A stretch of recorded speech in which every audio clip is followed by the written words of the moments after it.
हमारे ब्रज में एक सूरदास जी हुए। एक सूरदास तो अष्ट सखाओं में हैं जिनके नेत्र नहीं थे। एक सूरदास और हुए वृंदावन में, उनके भी नेत्र नहीं थे। वे नित्य श्यामा श्याम को पुकारते थे।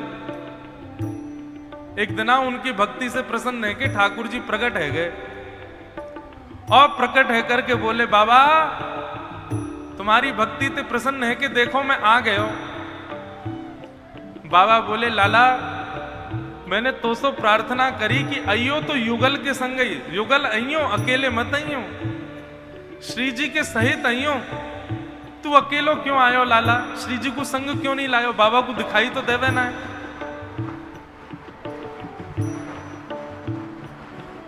तब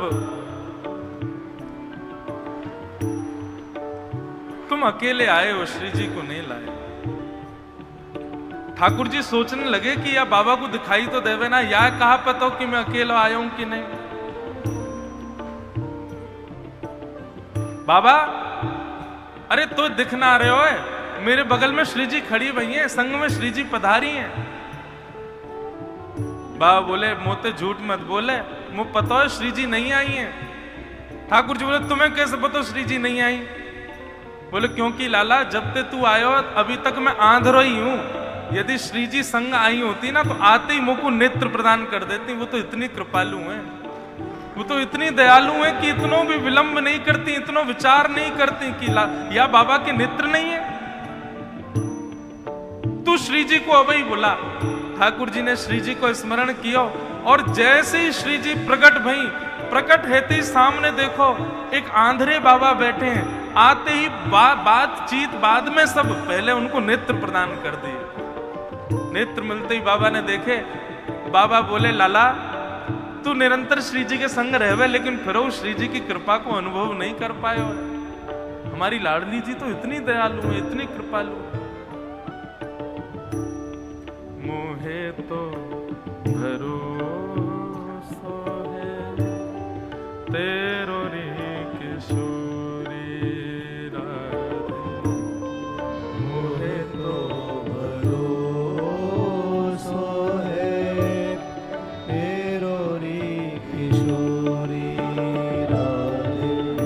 भानु दुलारी की जय। कथा में बंधुओं कई दिव्य चेतनाएं आती हैं और वे सप्ताह सुनती हैं, और सप्ताह सुनने के बाद अंतिम दिन उनका ऐसे ही प्रस्थान होता है। ये अनेक कथाओं का अनुभव है। एक जगह कथा हुई थी, मां तो मेरे व्यासपीठ से उतरते एक पेड़ था पीछे, विश्राम होते वो पेड़ सीधा व्यास मंच पे ही गिरा और इतनी भयानक आवाज हुई कि इतना कोई आवाज का विषय नहीं था, फिर भी हुई। तो हमारे पूर्वाचार्य, हमारे नाना जी, पूज्य पिताजी महाराज, पूज्य श्री रमेश भाई ओझा, वे भी कथा में बता रहे, ऐसे अंतिम दिन यदि इस प्रकार का कुछ हो। एक बार एक जगह कहीं छोटी सी चिंगारी प्रकट हुई, एक बार एक पंखा गिर गया, पंडाल उधर गया। निश्चित ही दिव्य चेतनाएं प्रस्थान कर रही हैं।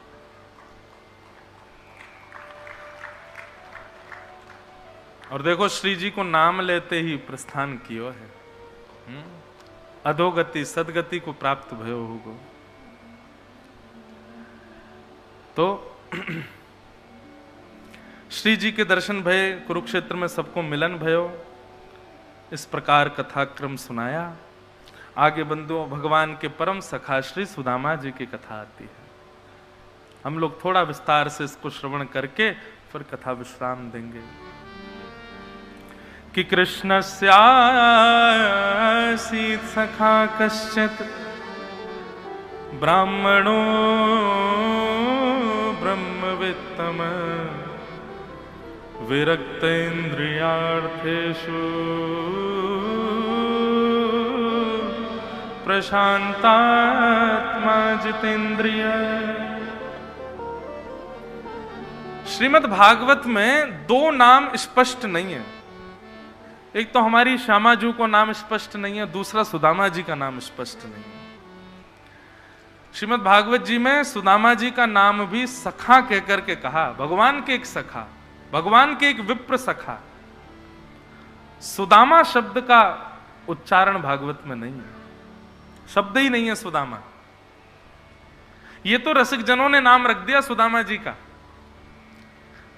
कैसे नाम रखा? बोले सुदामा जी के गुण देख करके, सुदामा जी का स्वभाव व्यवहार देख करके, इस ब्राह्मण सखा का ये विचार व्यवहार देख करके तब नामकरण किया उनका सुदामा। सुदामा शब्द का अर्थ क्या है?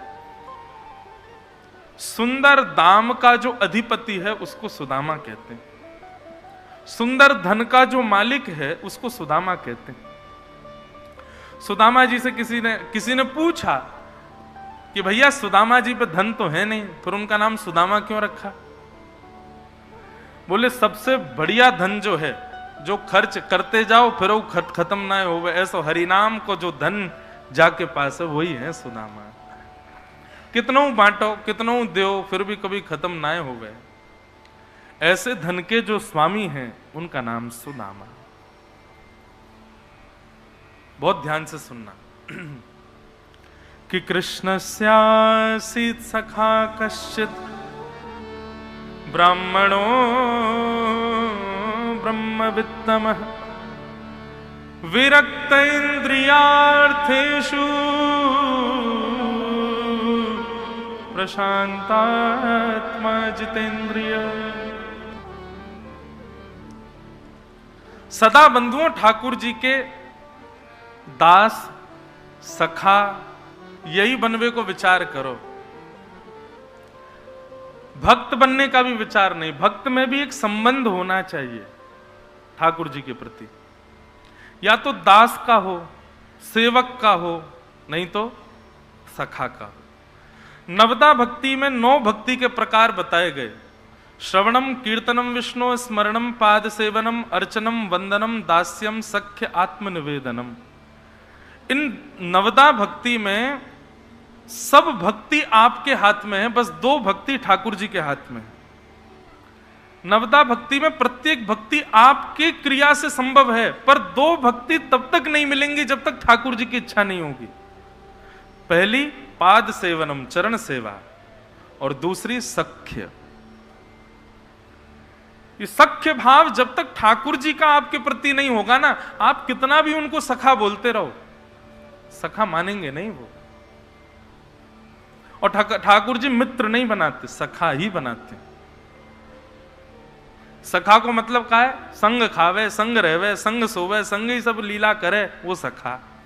और मित्र कौन? जो कभी कभी मिले, काम पड़वे पे मिले, वो मित्र है। ठाकुर जी सखा बनाते हैं। सखा ठाकुर जी हमको बनाए, उसके लिए अपने अंदर ये 3 लक्षण लाने हैं जो सुदामा जी के भीतर है। मैं हर कथा में इस बात का प्रकाश करता हूं, क्योंकि आजकल के युवाओं का, आजकल के लोगों का ठाकुर जी के प्रति सख्य भाव होता है, परंतु सख्य भाव को आप पुष्ट तब तक नहीं कर पाओगे जब तक ठाकुर जी नहीं चाहेंगे। जब तक ये लक्षण नहीं होंगे तब तक सखा नहीं। आप किसी को ऐसे थोड़ी मित्र बना लेते हो। कहीं पर आपकी कुछ चीजें मिल जाएं, उसका कोई स्वभाव, उसका व्यवहार आपको भा जाए, तब आपका मन होता है इसको सखा बनाओ। ऐसे ये 3 लक्षण सदा याद रखिएगा। ऐश्वर्य की इच्छा रखने वाला कभी भगवान का सखा नहीं बन सकता। मान प्रतिष्ठा की इच्छा रखने वाला व्यक्ति कभी भगवत सखा नहीं बन सकता। एक यश की भावना जिसके चित्त में सदा रहती है, क्योंकि कई लोग ठाकुर जी को सखा बनाते ही इसलिए ताकि सब जगह प्रचार हो कि मैं उनका सखा हूं। नहीं, सुदामा जी के प्रसंग में आता है कि सुदामा जी ने कभी अपनी पत्नी को भी नहीं बताया कि श्री कृष्ण मेरे सखा हैं। क्यों नहीं बताते थे? क्योंकि प्रेम का स्वरूप है, उसको जितना गोपनीय रखोगे ना उतना ज्यादा बढ़ता है। प्रेम का जितना ज्यादा आप व्याख्यान कर दोगे, प्रचार कर दोगे, ढंडोरा पीट दोगे, उतनी जल्दी प्रेम खत्म हो जाएगा। इसलिए प्रेम का स्वरूप, संबंधों का स्वरूप सदैव गोपनीय रखिए। दूसरी बात, सुदामा जी के मन में यह भाव आता है कि मेरी दीनता, मेरी अवस्था, मेरी विचलितता देख करके कोई मेरे सखा पर प्रश्न चिन्ह ना उठाए। ये कैसा सखा? बता जगत नियंता जगदाधार इसके सखा और इस पर ही कृपा नहीं कर रहे, तो कहीं ठाकुर जी की ब्रह्म तत्व पर कोई प्रश्न चिन्ह ना उठाए, इसलिए सुदामा जी किसी को नहीं बताते कि मेरे वो सखा हैं।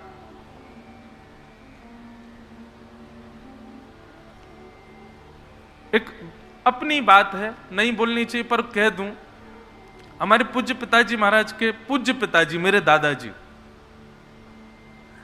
जब पिताजी महाराज की कथा होती थी वृंदावन में, तो एक समय, वे आज भी अद्भुत भागवत भास्कर हैं, पर जब बिल्कुल प्रारंभिक समय था पिताजी का, हम लोग भी बहुत छोटे छोटे थे,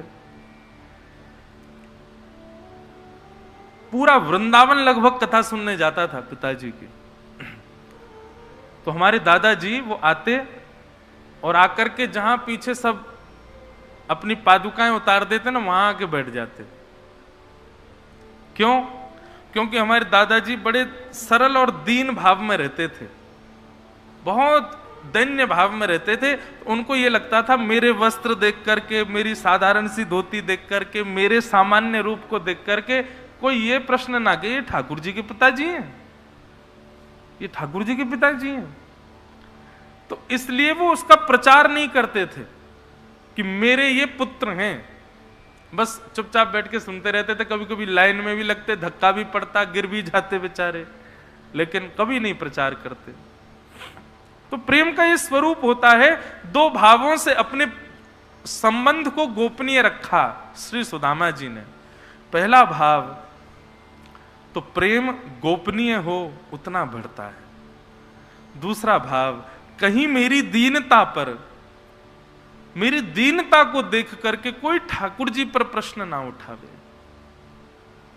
बनते भक्तवत्सल, बकते दीनानाथ, और यहां देखो स्वयं का सखा ही इस अवस्था में है, कहीं कोई ऐसा ना कह दे। इसलिए सुदामा जी ने कभी प्रचार नहीं किया। भूख सहते हैं,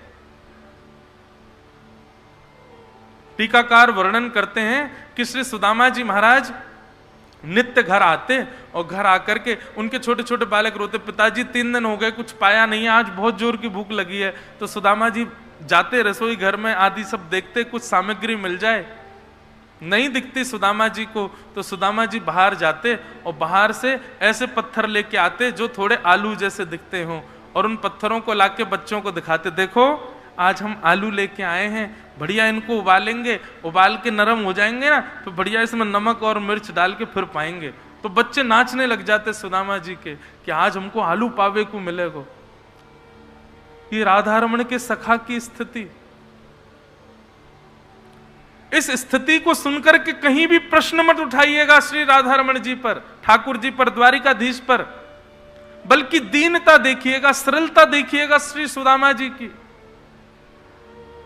वे चाहे हम लोग 4 दिन भक्ति कर लें, 4 परिक्रमा गिरिराज जी की लगा लें, कुछ दिन वृंदावन में बस जाएं, तो हम लोग ठाकुर जी के आगे इतने अहंकार में जाते हैं, हमने नियमों का पालन किया। ये वो सुदामा जी हैं जो ठाकुर जी को अपनी गोद में सुलाते थे। ये वो सुदामा जी हैं जो ठाकुर जी के गले में गलवैयां डाल करके घूमते थे। ये वो सुदामा जी हैं जो ठाकुर जी के अधूरे गृह कार्य जो विद्यालय में प्राप्त होता था, ठाकुर जी के उस गृह कार्य को सुदामा जी पूर्ण करते थे। कहीं कहीं लाला को डांट नहीं पड़े विद्यालय में। ये वो सुदामा जी,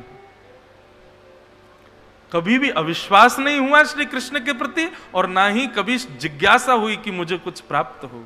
ऐसा प्रेम श्री सुदामा जी का।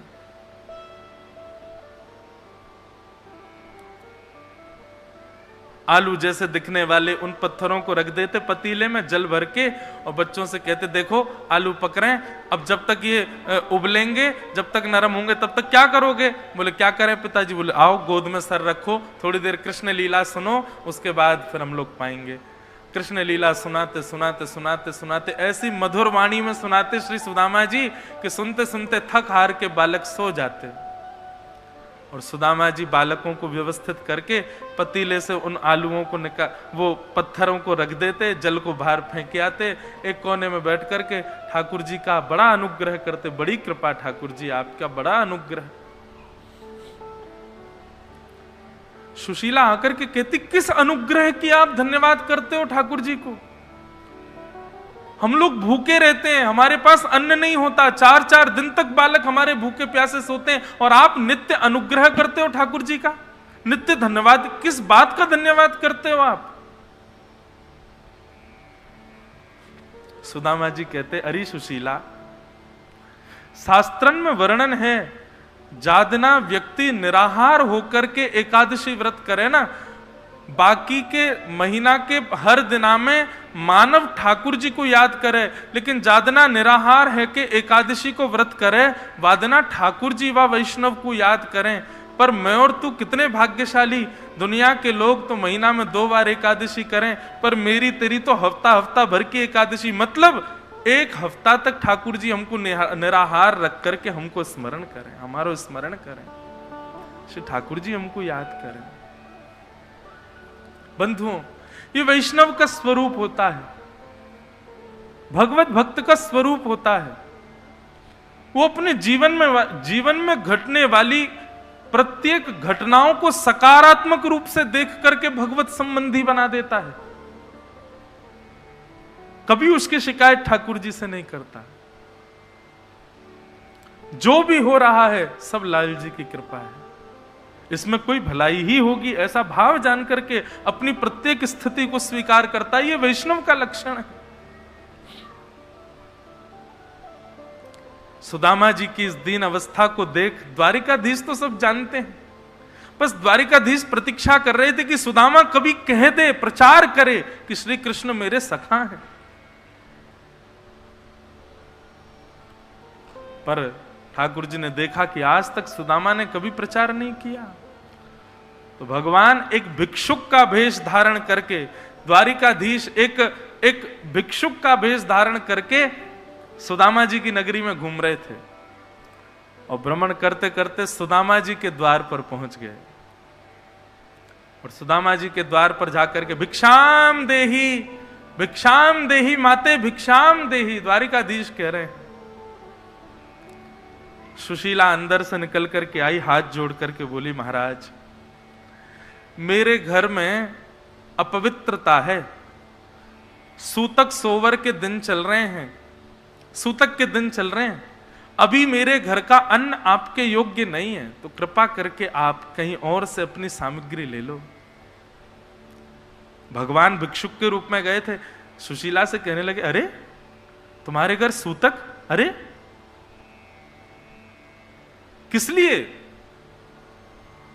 किसी बालक ने जन्म लिया है? किस लिए तुम्हारे यहां सूतक सोवर है? और बहन, यदि तुम्हारे यहां सूतक सोवर का क्रम है तो कुछ दिन बाद तो निवृत्ति हो जाएगी ना, कुछ दिन बाद शुद्धि हो जाएगी, मैं तब आ जाऊंगा, आकर के ले जाऊंगा। सुशीला के नेत्रों में आंसू भर आए, ठाकुर जी से कहने लगी, नहीं, हमारे यहां एक ऐसे बालक ने जन्म लिया है जिस बालक के जन्म लेने पर जीवन पर्यंत सोवर रहने वाला है, और उस बालक का नाम है निर्धनता। उस बालक का जन्म हमारे घर में हुआ है, और जब से इस बालक का जन्म हुआ है, जीवन पर्यंत जब तक मेरे और मेरे पतिदेव के प्राण नहीं चले जाएंगे तब तक सोवर ही रहने वाला है हमारे घर में। हमारे घर की कोई भी सामग्री किसी के योग्य नहीं है, कृपा करके आप प्रस्थान करो। भिक्षुक भेष में खड़े ठाकुर जी बोले, अरे ये किस घर की बात सुन रहा हूं मैं? उस घर की बात सुन रहा हूं जिस घर के मुखिया के मित्र साक्षात द्वारिकाधीश हैं, साक्षात सोने की नगरी के राजा। वे द्वारिकाधीश जिसके मित्र हैं, उसके घर में भला ये निर्धनता कैसे रह सकती है? सुशीला बोली, आपको किसी ने गलत जानकारी दी है, मेरे पतिदेव के कोई मित्र नहीं है द्वारिकाधीश। भिक्षुक भेष में ठाकुर जी बोले, देवी तुमसे छुपाया गया है ये भाव, पर वास्तविकता यही है, तुम्हारे पतिदेव के साक्षात मित्र हैं द्वारिकाधीश। और यदि विश्वास नहीं होता तो जब तुम्हारे पतिदेव ध्यानस्थ बैठे हो तो जाकर के उनसे पूछ लेना द्वारिकाधीश से तुम्हारा क्या संबंध है। यदि वो विचलित हो जाएं तो समझ जाना कि उनके मित्र हैं द्वारिकाधीश। ऐसा कहकर के भिक्षुक तो चला गया। सुशीला भीतर गई, सुदामा जी ध्यानस्थ बैठे थे। सुशीला ने सामने जाकर के कहा, सुनिए मुझे आपसे कुछ बात करनी है। सुदामा जी बोले, हाँ बोलो। द्वारिकाधीश से आपका क्या संबंध है? ये बात सुनते ही सुदामा जी की जीभ लड़खड़ाने लगी और नेत्र उठा करके ऐसे सक पका के उन्होंने अपनी पत्नी को देखा। बोले, नहीं तो कोई भी नहीं, कुछ भी नहीं। किसने कहा? वो परमात्मा है, मैं जीवात्मा हूं, बस यही संबंध है। बोले, सच बताइए आपका क्या संबंध है? आपको अपने बालकों की सौगंध है। आपकी विचलितता और आपकी जीव का लड़खड़ाना मुझे बताता है कि आपका कोई तो संबंध है उनसे।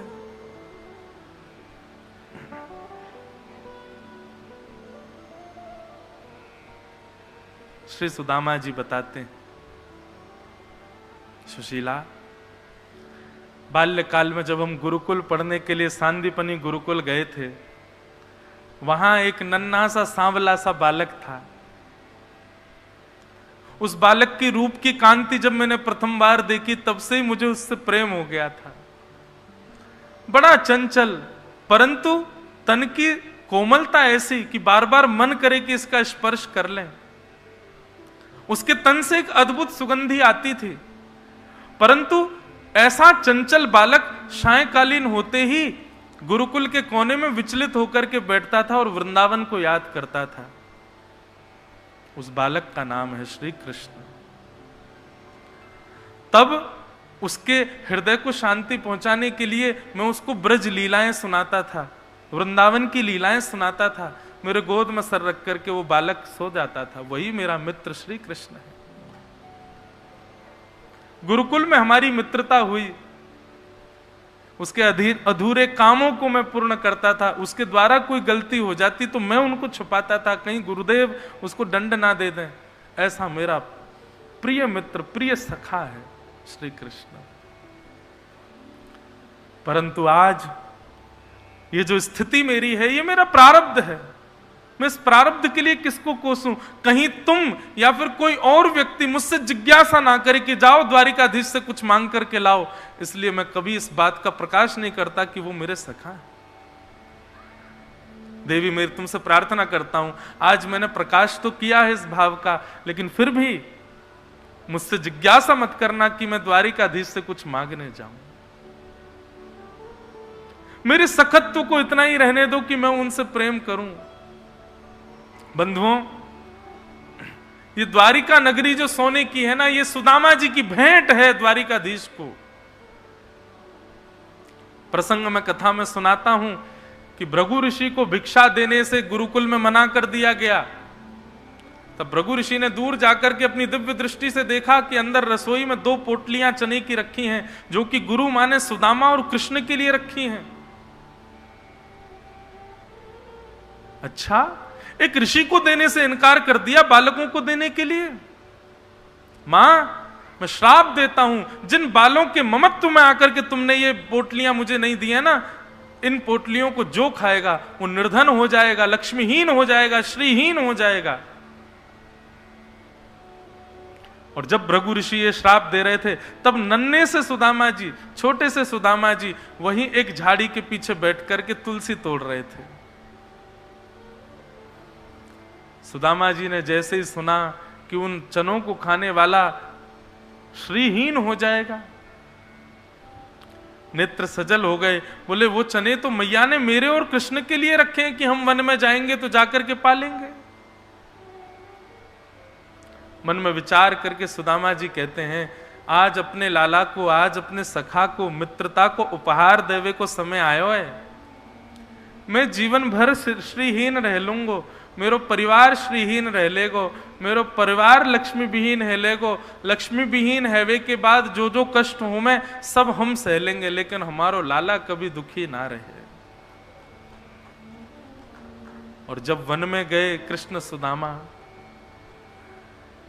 वैसे तो चतुर नहीं होता भक्त, लेकिन जहां ठाकुर जी को सुख देने का भाव आए वहां चतुराई दिखाता है भक्त भी। श्री सुदामा जी ठाकुर जी से उन चनों की पोटलियों को मांगते हैं और ठाकुर जी से कहते हैं, ए लाला तू खा रही हाथ चल लो, ले ये सुंदर सुंदर ये मैंने लकड़ी तोड़ी है, इनको तू लेके चल और ये चना की पोटली मुझे दे दे, कहीं गेर देखो। ठाकुर जी लकड़ियों की पोटली लेके चलने लगे और सुदामा जी ने वो चने अपने हाथ में ले लिए। समय पाकर के एक वृक्ष देखा, दौड़ करके सुदामा जी वृक्ष के ऊपर चढ़ गए। ठाकुर जी जब तक ऊपर आते तब तक सुदामा जी ने एक एक चना अपने मुख में भर लिया। ठाकुर जी बोले, अरे सुदामा रुक जा, बा में मेरे चना हुए, मेरे हक के चना भी हैं, मैया ने तेरे मेरे दोनों उनके काजे दिए, तू अकेलो मत खा जाइयो।